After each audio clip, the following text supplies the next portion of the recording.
Hello, everyone, and welcome to I Love Snow Real Talk, your daily FIS snow sports debrief, where we talk to experts, legends, current athletes, former athletes, and discuss everything that's happening at the Olympic Games. I'm a two-time U.S. Paralympian, soon to go to my third Paralympics in cross-country skiing, and I'm excited to bring you this show along FIS. So we're going to get into everything that occurred today on the first day of the Olympics. We have opening ceremony tonight. And to start off, we are going to be joined by Canadian ski jumper Alex Lutit.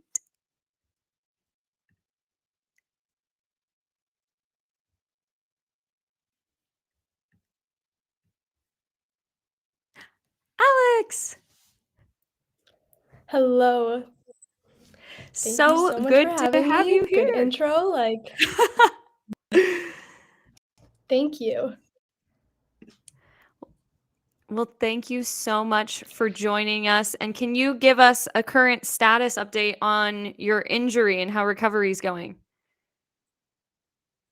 I mean, overall, the recovery is going really well. Obviously, disappointing timing, to tear your ACL on the Olympic test event, just months before the Olympics. It was pretty heartbreaking, but overall, the recovery is going really well, and I'm really happy with the progress I've made. I'm kind of back into doing some normal training, so a little bit of cross country skiing, which felt like heaven, as a ski jumper. That's saying a lot that I was excited to be doing an endurance sport, but it felt like being a little kid. I was so giddy to be on cross country skis again, and then doing little jumps in the gym and just running just has felt so amazing, and I could not be more Oh, happy. I'm glad to hear you're back training.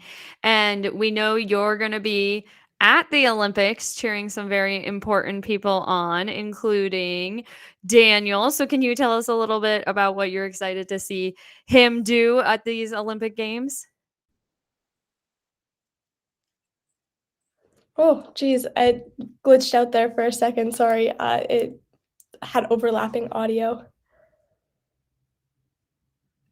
Oh no, you're all good. I was just going to say what are you excited to see Daniel do in these upcoming games?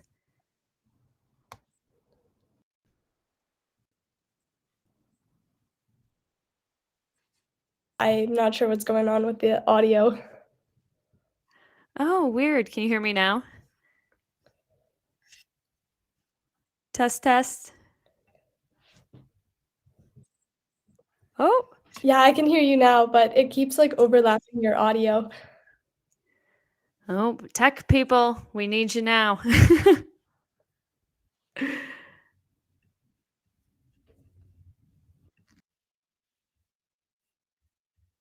Okay. How's this, Alex?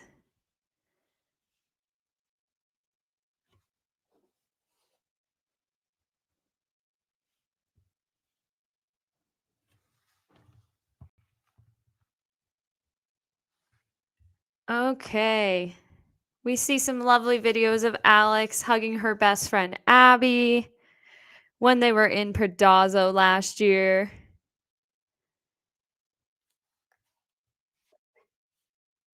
Alex, we also have trying on the Canadian Lululemon kit. I love the Lululemon kit so much. I want to make all the trades for it. Oh, they're so good. The colors, Team Canada looking fly in Lululemon. Oh, Alex, you're back. Can you hear us now? Yeah, I'm not sure what was happening. It was Ah! glitching out, and then my browser closed, so I'm Well, not we're all sure. in Europe in small hotels and probably not the best Wi-Fi. Definitely not.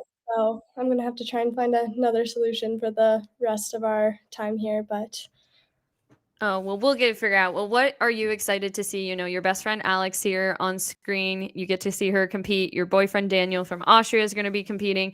What are you excited for ski jumping in the Olympics?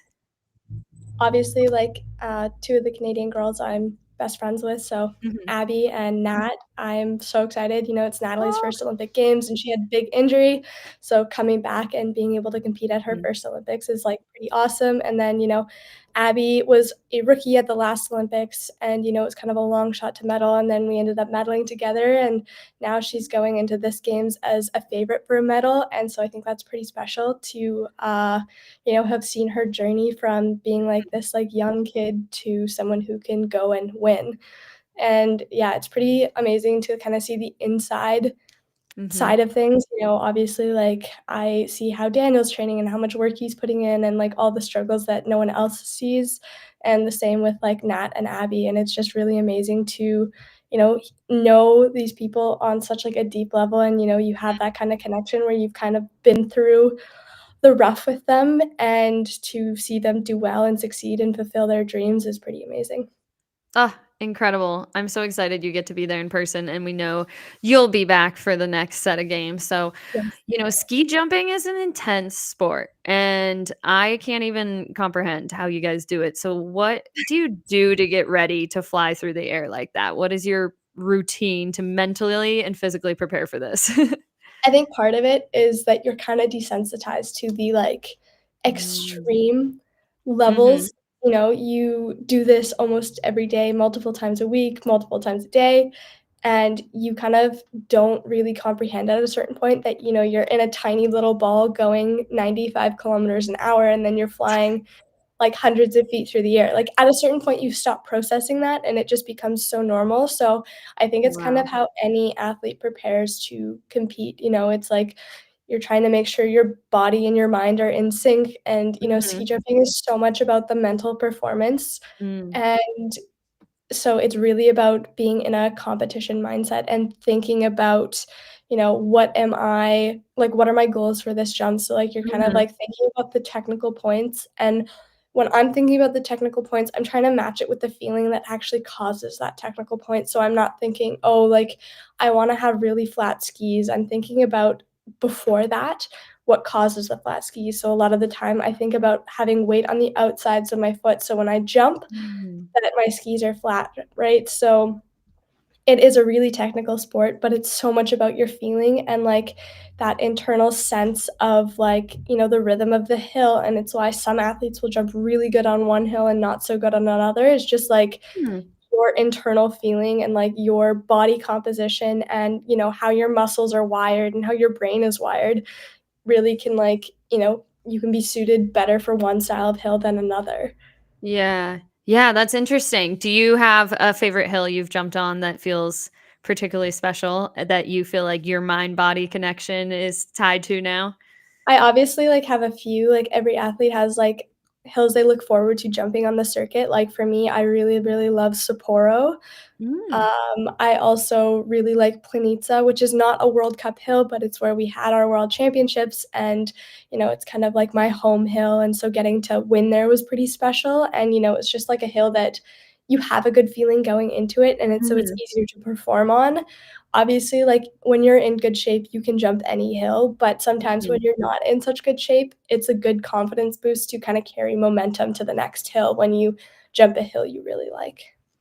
How do you time the perfect takeoff? I must know. You really cannot think about it because whenever I think about the timing, it is always so, so late. I always miss it when I try to think about it. So, like, I am normally more focused on, like, the feeling, and that feeling kind of tells you when to jump, but if I'm Mhm. thinking about it and I'm going off visual cues, I will never make it on time. Fair. I Yeah, wow, I cannot even comprehend. That's incredible. yeah, Well, you can't Alex, think about it too much.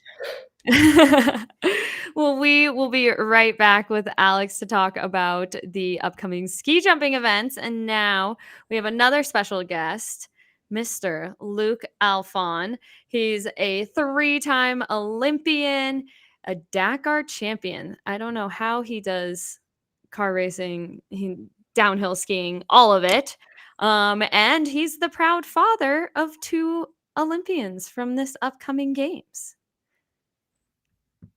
I wish them good luck. Be fast. Estelle Alphon, the daughter of the World Cup racer Luc Alphon. Good skiing from Sam Alphon. Best result of the season. Niels Alphon, top 5, top 3. Oh, 5th position for Niels Alphon. I am Luc Alphon. I can say former skier from last century. I made the World Cup for 13 years. Then after that, I switched to car racing. And now I'm a dad of racers in the World Cup. I have 3 kids, 2 are already qualified for the Olympics. The third one maybe is racing in Kitzbühel and Wengen. You cannot be safe now. You have to go full gas now. It's so challenging, so you need to push every race. So I will comment my son. It's already happened in Pyeongchang. I had to comment my daughter in GS. I'm a tough dive sometimes, a little tough, but they know what they have to do. Olympics, it's a nice story. Then it's one race, of course, but then you have all together with the spirit of the. Luke! Hello, bonsoir. Hello, everybody. Hello, Alex. Bonsoir. Hello. Well, that was a fun video to get to know you a little bit and a bit about your kids as well who are racing on the World Cup. So where are you calling in from right now? I assume you're ready Look at at the that. Olympics. Hey, look at that behind me. It's part of history. I'm in the hotel in Borneo because, we're here since 2 days to see the training, and then we have the downhill tomorrow already. And I have in front of me pictures of Picabo Streets, of Spela right now, of Maria Rich. Even Ingemar Stenmark is behind me. So some, I think trophies from the ski club at the time. So, but it's Oh my it's gosh. good to find every places, in Italy, everywhere, Switzerland, Austria. Yeah, you find places like that, charged with history of ski racing. And that's super nice to be here. Oh my gosh, amazing. And we're going to talk a lot about these alpine events coming up in these next few days. But, you went to 3 Olympic Games. Do you have a favorite Olympic memory you can share with all of us? I have some good memories. I started, Alex was not even born at the time. I was starting in 88 in Calgary Olympics. That was my first ones. And then I've done Albertville and then Lillehammer after that. Mm-hmm. That was the year they changed the year from the Summer Olympics. So from 92, we made 92, and then after 94 in Lillehammer. And it's always a good souvenir because you feel more part of a team because it's only 4 athletes at the time were qualified. It's even harder now because the quotas were totally changed in alpine skiing this year. And then it was for France, for example, for the men, we have only 7 spots. And it was a nightmare to do the selection to be here at the Olympics. So it was really tough. But I have a memory from the downhill in Calgary. It was in Nakishka. And it was one of the worst souvenirs. I tried to use it in the future because 10 seconds before the start, I didn't want it to be here. I was so stressed, or I was saying to myself, we are in prime time in France. I'm just part of the 4 French who are racing here. Everybody's watching. It's the Olympics. It's this, and this. And then 10 seconds before going, I was just like, no, I don't want to be here. And then I was pretty quick to the first split, and then I crashed. I tried to use this souvenir as something positive after, to work on the special moment, because when you are an athlete and when you do a sport so short, like ski jumping, for example, it's just like, it's even shorter than us. It's just like the launch and then the timing to jump. And then after you fly a few seconds, and then it's maybe in total 15 seconds. And then you can play all your life on one jump and the special moment. So try to move from my head that Olympics is just like a normal slope, a race like another one. And it's easy to say, but it's never easy to do. That's why. But the Olympics all the time was a good time together with France, because alpine skiing, we are always racing the day after the opening ceremony. So we were far away. We were in Canmore at the time. It was far away from Calgary, and it was the same for Albertville. Albertville, we were staying up in Val d'Isère. So all the time we are just racing the day after the opening ceremony. So I was not too much on the opening ceremonies or even closing ceremonies, because the World Cup is still going on, and then we have to move on after. But the Olympic spirit is always special, because you see other countries smaller nation.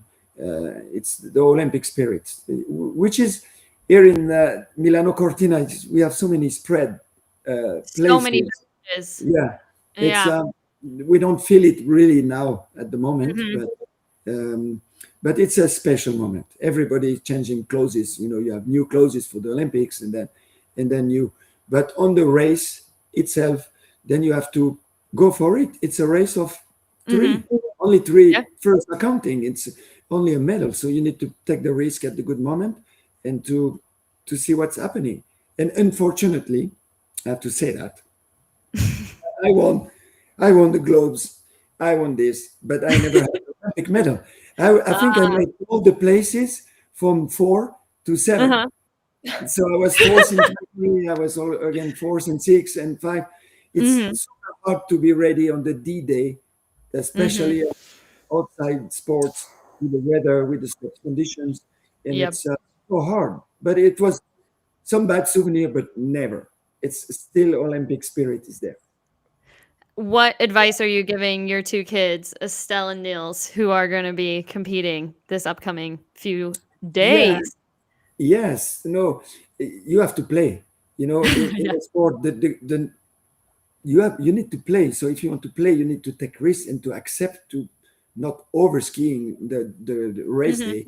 But Estelle, we start in Cortina next week, so she has a Mhm. little time. They were still training with the because it's also special. My daughter raced for Sweden, and my both kids for France.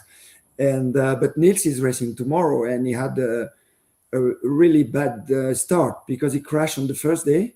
So he Ah, bruised he yes. bruised his hand and the thumb and broke the small finger. So he's racing with the tape. He had to Oh, race both no. training days yesterday and today. He's injured, so he will race injured. But that's a life of a downhiller. And unfortunately, that's not the best condition No. to race Not an tomorrow. ideal But start. no, but he's a fighter. My Yeah. son is enjoying the risk. So that's the problem because we can see that. Watch this video. It was in My Belgium three father weeks told me ago. not to ski. Yeah, How I and he skied. was on the net for a few meters and then almost stopped. Oh But my gosh. Wow. Wait, we but have a sorry. After that, he crashed yeah. in Kitzbühel. He crashed in Crans-Montana Oh. last weekend, and he Oh, crashed here. no. So it's not. That's the He's having a not lot the of best crashes. mental preparation to do a perfect race tomorrow. But Yeah. he's not scared about taking risks. So I think tomorrow he will push, of course, and I hope he will stay on the skis to the Yeah. end. And then Good because hope. that's the fear of father and mother to be parents, and because Mhm. you have two different stress: the stress of the result, you want your kids to do good and to have Mhm. good results and to progress in the ranking, but you have also the stress of the big crashes, and Yeah. downhill is the dangerous sport. And last winter we had two really bad crashes, and they were for hospital for a few days, and then you have still a moment right after the crash that the few seconds after a crash is it's painful. My wife cannot Yeah. stand anymore this, and then she cannot even watch a race. Yeah, So that fear must be real. What do you think's scarier, watching your kids no, ski I'm a I'm downhill race or racing a race car? that's totally different. You know what? You feel safer in a race car because you have the body around. But the crashes can be really bad also. Yes. But you are really exposed as a downhill skier when Mhm. you crash. Even if the security, passive security, really progressed, the helmets are Mhm. better now. They have the airbags, and that's why they are a little bit more protected. But we saw with all the crashes and injuries that it's not even easy. And then we can Yeah. see that Lindsay. Lindsay will Yeah. race like This is one of our moments of the day. Lindsey Vonn racing at 41 years old with a knee brace and an ACL. Luke, tell us what can you comprehend what is that like to be racing with her ACL all out of whack? it's always, Alex told it already. It's always hard when you are injured because high level sport, it's always so demanding. Even if you are 100% with your body, Mhm. it's difficult. But then when you have a pain somewhere or a point in your body which is not working so good, then you feel it because Yeah. yeah, when She was she, the I think, 11th fastest, though, in the downhill training today, yeah, so I, not too I bad was, It's on really a torn ACL. no, there's two different things. The comeback is already unreal. Yes, Could you imagine agreed. you stop 5 years and then last winter she was skiing a little less safer than now because she Mhm. had less training last winter. We were worried watching races last winter, but now she came this year back with a real better preparation. She was in the move. She still leads the World Cup, and Mhm. also she's a tough athlete. And just at the So bad tough. moment, she had the injury last week, and now she has to do with it. She has to deal with it, and she knows when she's go up in the chairlift on the morning before the warm up, then you have to be preservative. I watched the training today, and then she was really conservative with the left knee, and then she just wanted to have sensation. I don't know what she will do tomorrow because they race on Sunday for the girls. She maybe will try few places of the track and then maybe relax or try to see, depending on the Mm, weather or so. Today was a flat like training.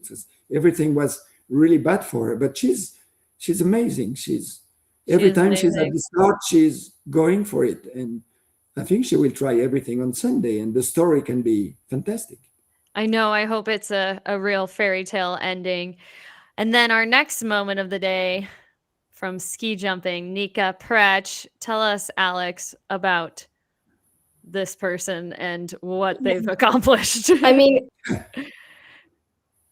Nika Prets is like absolutely something different. She is, I'm convinced, not even human. She is got such clean technique that it's just like it's mesmerizing to watch her jumping. She's the world record holder for women, and Mhm. her brother is actually the men's world record holder, and both of them are leading the overall race right now. So both the Pred siblings that are just absolutely amazing. And yeah, Nika's jumps in the training today were also unreal. Like I think her farthest jump today was 108, which is the farthest 108. anyone has gone on that hill to Oh, date. wow. Before it was me, I would like to say that. Right before I blew out my Give it up knee, I for did set Alex. her record there. So I think that Nika's gonna take that hill record from me tomorrow. I'd be really surprised if she didn't. I think that Nika is an absolute powerhouse. So I think she'll be able to kind of rise to the occasion. And yeah, I mean, like if you watch her flying, it's just so simple and so clean. And honestly, in ski jumping, the more simple you can be, the better you're going to Mm, do.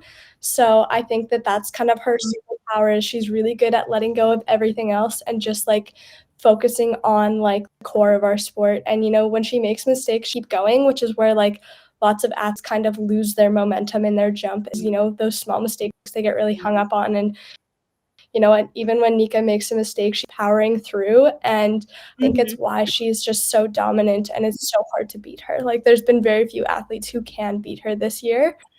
And so, obviously, like, Wow. it's phenomenal to watch her jumping, but I'm really hoping that there'll be a really exciting fight for some medals. Yeah, because today, yeah, longest jump 108, and the next best was Yeah, 100.5. So a big yeah, margin that there for someone to have to come back from. that is a huge gap. Like normally a big gap in ski jumping, you would say would be between like 4 or 5 meters. So 8 is like an enormous. And today was just training, so they're not even taking into consideration style points, which Nika is one of the most stylish female jumpers at the moment. So she is earning really high judges scores, which is a really important deciding factor in ski jumping. So I think that Nika's going to be a tough one to beat, but I don't think it's impossible. But it would Mhm. be really exciting to see someone kind of pushing Nika to her limits, especially like when you get Nika kind of in that fiery mindset. She's a really exciting jumper to watch. Awesome. Cool. Thank you for that insight. And then our next vibe check is going to be Giovanni and Luke. Tell us about these Italian downhill men. Wow. You know, Franzoni is now at the moment of his career, like he is in fire. He Mm. won in Kitzbühel, he won in Wengen before, and then he's always quick on the training. And then the Italians are always dangerous when they race on their homeland. Mm. And we are now watching the race of Kitzbühel, and then he beat Mhm. he beat Odermatt was few hundreds, and then it's amazing what he has the confidence. He has the good material for the moment. They have a good team also, and the spirit, because they lost a friend, Franzoso, the one he died in Chile in training in September, and it looks like it really creates something in the team, because Franzoni is not alone, because we have for tomorrow also good favorite. We have Dominique Paris, we have Mattia Casse, and it's going to be like a match of between Switzerland and Italy tomorrow. We have the also, Swiss and the of Italians. course, yeah, they are on fire. They made good training here in Bormio, and I think they will be dangerous tomorrow. And of course, we have few more guys like Krischmeier is back. Like we have Neil Salek, the French, also close. We have also Ryan Cocker Siegel. RCS, he made good training. It's surprising sometimes, because he the has been Americans, doing they well. all have the Olympic spirit. They're always dangerous on the Olympic day. It is the big dance. And one of our favorite parts of the Olympics is obviously the fashion and the outfits that have come so far. So let's check out and see your guys' opinions on these nations like Canada, Lululemon. What do you love about it, Alex? I mean, I'm obviously extremely biased. I mean, I really like the way they've incorporated more than just like typical red, white, and black with Canada. They really took inspiration from kind of that landscape, that Canadian landscape, the mountain lakes, the glaciers, and I just really bit of a different element to it than normal. I think that Lemon does a really good job with the creativity. I mean, obviously, it's still activewear, and it would be cool if they could include some like Indigenous designers, or something that incorporates more Canadian culture than just kind of the outdoors, which I do really like. I think Canada's really known for our nature and having beautiful mountains and crazy landscapes. But it would be cool to see some of that for me. Yeah, fair. And the great accessibility, I will say too, for the para athletes from the do think Lululemon that collection. I think that that's something that they really took their time with, and I've heard that they actually consulted para athletes like with what they want to see, and that is just like so important when you're designing for everyone. Yes. And I was talking about this with my physio, who actually was the physio for the para sled hockey team. He helps everyone, just benefit para athletes, and I think my brain chemistry changed. Like, I totally agree with her. I think it's a great statement. Yes, universal design. We have Haiti here. Quite the fun fit for this. What do we got next? Italy. Simple, sleek. I think it's classic. Yeah. I think it's classic. I like it. Team France. What do you think, Luke? Le Coq Sportif. I think that no, the sports side is really cool. I mean, the colors are surprising sometimes. I'm not sure that the skiing stuff are so really technical, but I mean they look nice, and then it's part of the. I don't know if the French fashion is there, but the Sportif is a nice brand, like Lululemon. When you wear something, then you feel comfortable and easy. Yes. So that's sometimes the most important. I like it. I like the blue. Yeah, and then we saved the best for last, obviously. Norwegian. The US, Ralph Lauren. We are our preppy Americana self. So how would you each rate this? Give it on a scale from 10. How would you rate this opening ceremony USA outfit? I can put 8 because I think it's like with a Norwegian inspiration, but it's classic. It's winter, and then it fits to the moment. So it looks really great. I agree. The only thing is they do the same thing or really similar things every year. I would like to see like a little bit of a difference. I do like the merging of both designer and athleisure. I think that that's one thing that the US does really well. They kind of combine all the elements, and I mean like become more and more fashion forward, and I think it's really cool to see. And I think that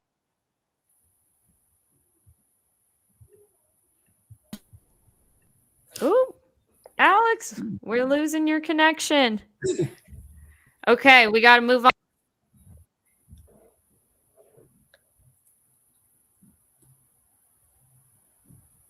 I lost my.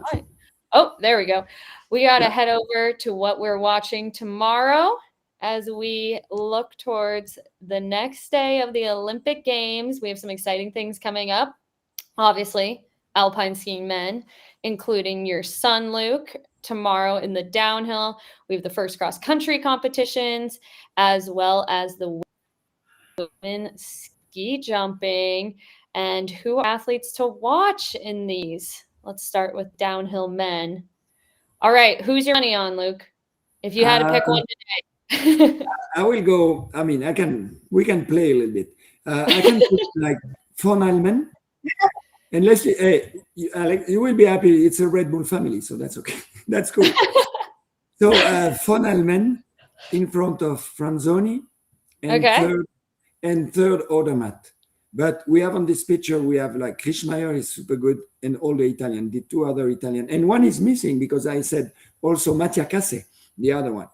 And we have yes, I told him already, and Nils Allegre and Krischmeier are like really good outsiders. But it looks like Von Elmen is hiding something. And we are going to the point I was saying at the beginning. Who's going to deal better the pressure of the big Olympics? So the advantage is maybe on the Odermatt because, he knows these big moments and what they are. And Von Elmen is maybe too young on that. Well, and the other thing with the Italians is they have extra added pressure because not only is it the Olympics, it's the Olympics at home. So you have that extra incentive to win a medal. So that can be an advantage or a disadvantage. And that really comes down to the athlete. And it's kind of a situation that, it is a once in a lifetime opportunity. And so you don't know how you're going to handle that pressure until you are in that moment. True. So I think that could be a pro or a con, not really sure. It depends how you're looking at it. And then let's check out the ski jump women and tell us what you think, Alex, for tomorrow. I know we walked through Nika, but who else do you think has a good shot at a medal tomorrow in this? I mean, of course, we all know I'm going to say Abby. I think that that's an obvious call for me. I mean, if I'm speaking honestly, I think that it would be Nika, Abby, and Lisa. I don't know what the order is going to be, but that's kind of what I'm thinking the podium is going to be. I think Lisa's jumping really fits to this hill, and she's been on fire. She just had her first World Cup win. She's coming off like kind of a bit of a hot streak, and the same with Abby. And then Nika's just so dominant for that. Those three are going to be for a medal. And in training, Abby, we're kind of the two most consistent. So I think it's fair to say that those two are a good chance for the podium. Okay, I love it. Well, thank you, Alex and Luke, for joining us and giving us your insights on the men's downhill and the women's ski jump. And we are excited to be back tomorrow to see many more ski and snowboard events, and a huge thank you to you both. And we are excited to keep following along. So make sure everyone tunes in tomorrow for our next edition of I Love Snow. And tune into the Olympic Games, an opening ceremony happening in like an hour and a half. Yes. And Crazy. Enjoy the games. Enjoy the games. Yeah. Thank you, everyone. Thank you.